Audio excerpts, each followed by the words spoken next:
Marnie Ward, and I'm going to be teaching this online course on floral watercolors.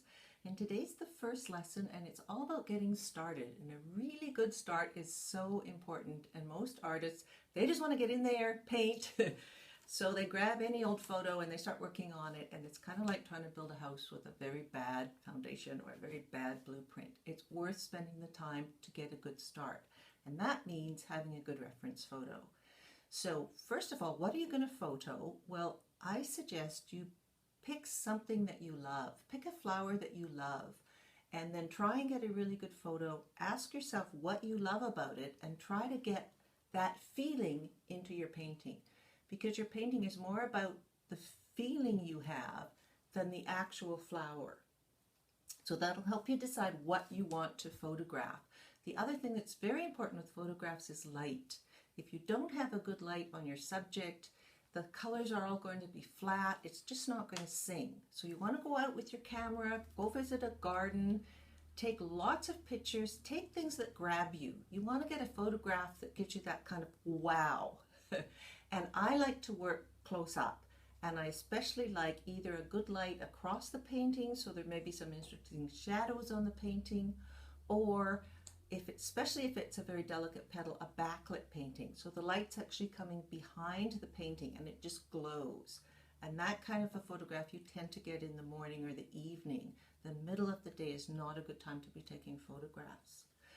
So go out and find some flowers you really like and then get a close-up of the flower, stand back a bit more, get another picture of it that shows a little bit more, stand back again and get another photo that shows even more, and then quite a bit of distance that will show the flower nestled into whatever the background is.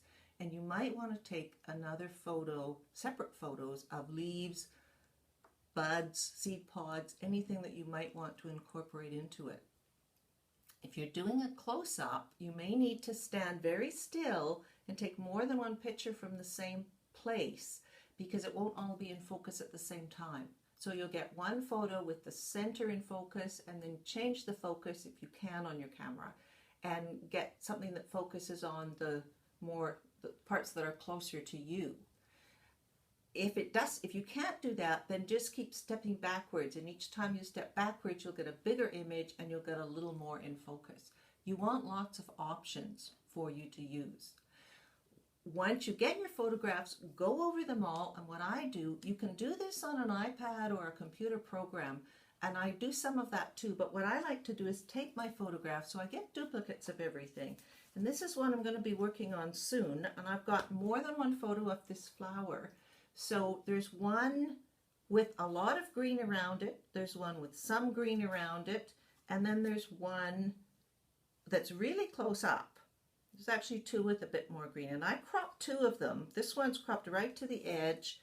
This is the one I decided I wanted to go with. It has a little bit more greenery around it. I then it's glued to the edge. I take little strips or L shapes. This is how I try to figure out my composition. I move it around until I get, do I like it this way? Do I like it that way? And then I have to measure it and make sure it's more or less the same proportions as the paper that I'm using. And then I will divide each into half, and then again, so I've got 16 rectangles. When I'm doing my photograph, I usually put a piece of plastic over it, and then I draw ink lines on the plastic, and then I can take that off later and I haven't wrecked my photograph. When I'm dealing with the paper, and this is a half sheet of watercolor paper, I also grid it. I use stretcher board, and I grid it in the same 16 rectangles. Just whatever it is, whatever it measures, divide it in half, and then 1/4 and 3/4, and then just connect those lines. I now need to erase those lines, so you don't want to draw them too hard. But it's hard to see this drawing, but this is from this, and this is a half sheet. And I just wanted to show you the stretcher boards that I use. It's a board with more boards around the edges, and this part comes off, and I don't want to take it off here. So I'm going to put that down and show you another one. This is also a half sheet, but I've taken off, this one has black edges, I've taken off a couple of these edges here. And what you do is you wet your piece of paper. This is a half sheet of watercolor paper. I use Winsor & Newton, 140 pound. You wet it in the bathtub first. Wet it for like 10 minutes or so. Let it drip dry by holding it in a corner. And then you want to put your piece of paper flat. I'm not doing that now because you won't be able to see it. You put it on top of the board, press it into the little lip here. There's a little lip. So you want to press it into the lip, and then you want to put these edges in. So there's a couple of screws there. You just put it into the screws, screw it down tight. Do that for all 4 pieces. And then you have what I just showed you. You have this. It's very handy to carry around because it's got a little lip, and I leave it on here until I'm ready to get it framed or photographed. The advantage to stretching it, wetting it first and stretching it on this, which is called a stretcher board, is that if you want to get it very wet, it won't do that rumply sort of thing because it's been pre-stretched. Even if it slightly does that wavy thing, it'll go back tight again once it dries. And you don't want to get all those ridges in your paper, which you can get otherwise. So basically, I paint in 2 sizes. This is the half sheet size, and this is the stretcher board for a full sheet of watercolor painting. Same principle as the half sheet board, only this time I use a full sheet, which is 22 by 30 inches. Now, when I said your photograph needs to be the same proportions as the paper, what I mean is that this half sheet is a slightly more elongated rectangle than the full sheet is. And you want your photograph to be the same proportions. So to find the proportions or the ratio, you just measure the small side and divide it by the long side, and you'll come up with a number that's something like 0.7. For a half sheet, it's actually 0.66 to 6.8. My stretcher board is a little different because I lose a bit around the edges, and usually you need to come in with the mat a little bit around the edges. But as long as your reference photo is between 0.6 and 0.68, it's going to work for a half sheet. So you can grid this and grid that, and you won't get distortion. For a full sheet, it's about 0.71 to 0.73. which is a more, as you get higher number, you get more square. Square has a ratio of 1. So 0.72 will be the right ratio to do a full sheet. And if I'm dealing with a 4 by 6 inch print, it means I have to take about a ½ an inch off one side, and then it's 4 by 5.5, and that's about the right proportion for a full sheet. But of course, I don't always just use one photograph. If it's a close-up, I often will, but I sometimes combine more than one photograph and play around with things to get some composition. So I want to show you that too. I want to show you a few examples. This is one I haven't painted yet, but I really loved this photograph on the bottom. But looking at it, I realized there's a bit too much water right in the middle. So I had extra. I actually got 3 of this one. I cut one in half. I don't know if you can see the little line there, but I pushed it together. So if you look carefully, you can see these 2 lilies are closer together than those 2. It makes a better composition. And I still felt I needed something. This was too big a dark space. So I actually tried this little bud, which was from a different photograph. And I just got it out. I moved it around. I liked it here, but the bud wasn't quite right. I think the dark sepals were a little too contrasting. I wasn't happy with it. You've got to be intuitive about this. So I tried just a lily pad, and I like that better. So this was cut from another photograph. So there's my composition. I've cropped it for a full sheet. I write that on the paper on the top. Dimensions of this are 3.5 by 5 7/8, which is 0.718, which is good for a full sheet. So you can see this is a little more squarish than this flower, which is going to be a half sheet. And I'll just give you a couple more examples because people have a lot of trouble with this. They send me reference photos and I think, no, this won't work. This won't work. It's usually either the composition or the lighting. And for composition, you need a center of interest. You need a flower that's going to be the focal point, or if you've only got one big flower, you need it's usually the center of that flower that will be the center of interest. It's best not to have it right in the middle. This is pretty close to the middle. Sometimes you really can't help it. Just decide what you like. But it's best if your center of interest is sort of somewhere around the center. There's a theory of thirds that says if you divide it into 3, so 2 lines down there and 2 lines here, where those lines intersect is a perfect place for a center of interest. I just want to give you a couple more examples. In this one, see, I take a lot of photos and I put them all on, so I've got them there if I want to use one for one purpose and one for another. This was my base photo, and I really liked the light in the leaves. And this is the same photo, but I've darkened behind here because you want that center of interest light, you want it dark behind it. So I wanted to get rid of that. I wanted to make a bit more of the light on the leaves here. So I'm going to incorporate certain aspects of this photograph, for instance, and I've just drawn lines to guide me. The little circles are where I want spots of light. And then I've added a bud from another photograph. I've just taped it on because it compositionally seemed to need something else there. I have a bigger version of this flower, which I can use when I'm actually painting the flower.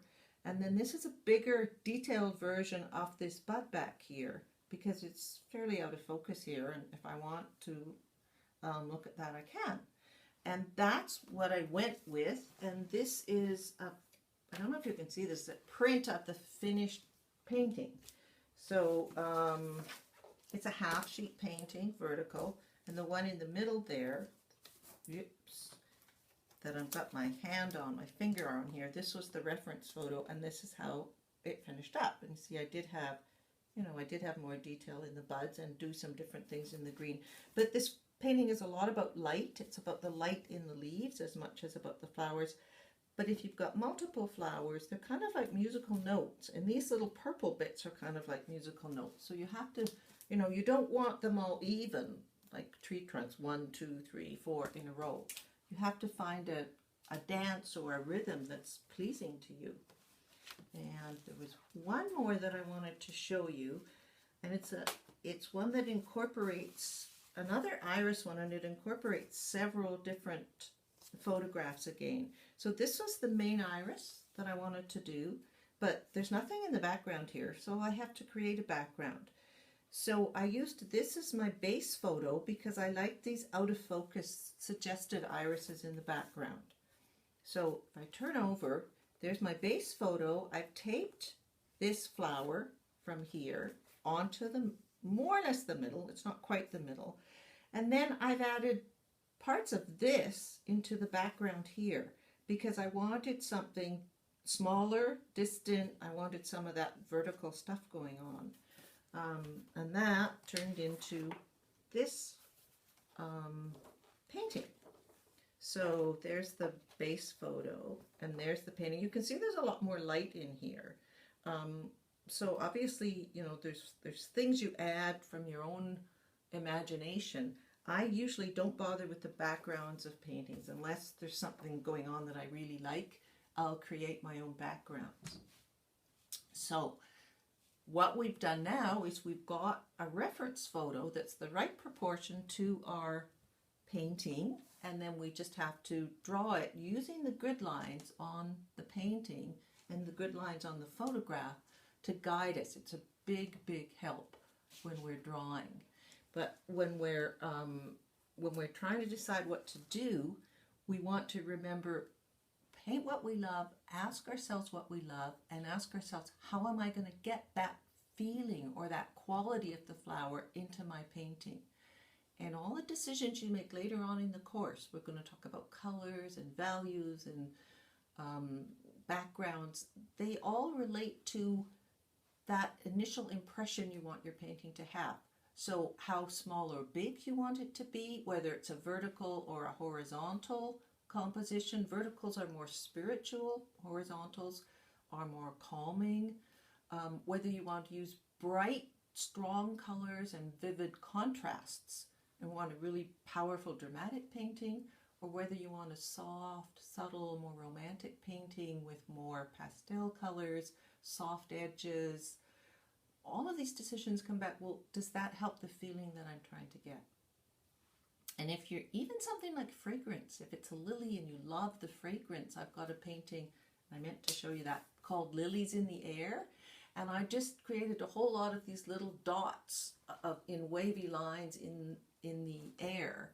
So the title plus the focus on the sky in that painting and the little bits of drifting whatever, which also echoed the little spots in the lilies, it all worked together, but it gave that sense of the fragrance, which is one of the things I wanted to capture in lilies.